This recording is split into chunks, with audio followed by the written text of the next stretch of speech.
Oba, have you squirt before? I'm not talking about squatting. I'm talking about squirting. For those of you who have experienced it, I know you're laughing in your head and saying yes. And for those of us who've never even heard of it, but sure, don't worry. You know, women during sexual intercourse, okay, when we also climax, we do ejaculate. I hope you know that women ejaculate, and I won't say that. Hey, now you're messing out. Women, we also do ejaculate, okay? Now, when during ejaculation, there is a release of a milky fluid, okay, from the urethra. Maybe I'll just offer.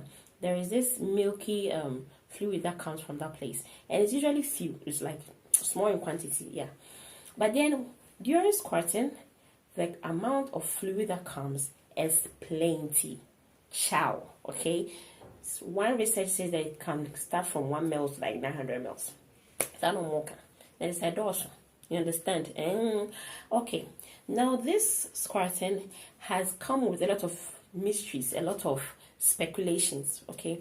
Because a lot of scientists believe that air Johnson is urine. So you are urinating on yourself during climaxing, okay? Or when you orgasm, you urinate on yourself. Some also believe that it is not urine. It can't be urine and it is not urine. That's what some also believe. Now, the reason why most believe that it's urine is because of some of researches that have been done. Example is in Japan, okay? Some scientists in Japan did a research. They took 5 women, okay, and then they made them empty their bladders. Then they took a scan, okay, a pelvic scan of their empty bladders. Now, they decided to excite them sexually, okay, or arouse them sexually. After this sexual arousement or sexual excitement, they took a second scan and their bladders were full. I mean, there was urine in their bladders. Now, after climaxing or having their orgasm, a third pelvic scan was taken again and these bladders were empty. So that's when they concluded that it's the urine that comes out during this sexual pleasure. But then the problem is when they tested these fluids that came out of these women, they found something that we call PSA.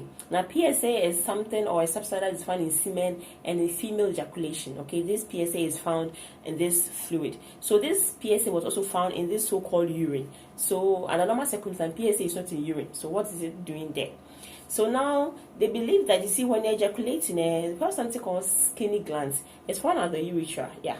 So usually that's where the ejaculation comes from. So they believe that's like it secretes this ejaculation. So they believe that during this pleasure or during this releasing of this squirt, there's a mixture of this ejaculation and then the urine. So it comes together.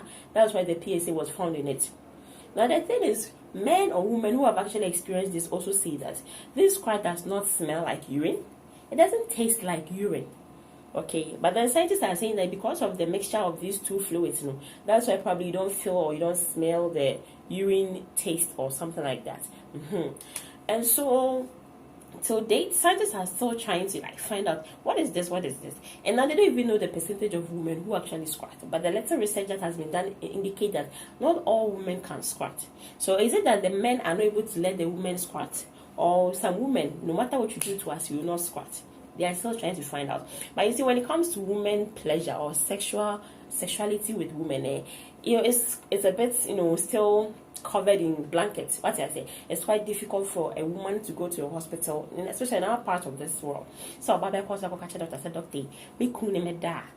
Not just so be but we are shy of going out, so rather keep it to ourselves. And then some men will be like, "Hey, what do you say about me? You understand?" And so, my dear, the next time during sexual intercourse you squirt or you release a large amount of fluid, men can't what you say about. So until scientists are able to say it's an abnormality or it is a medical condition, please enjoy it, embrace it, because you're one of the chosen ones.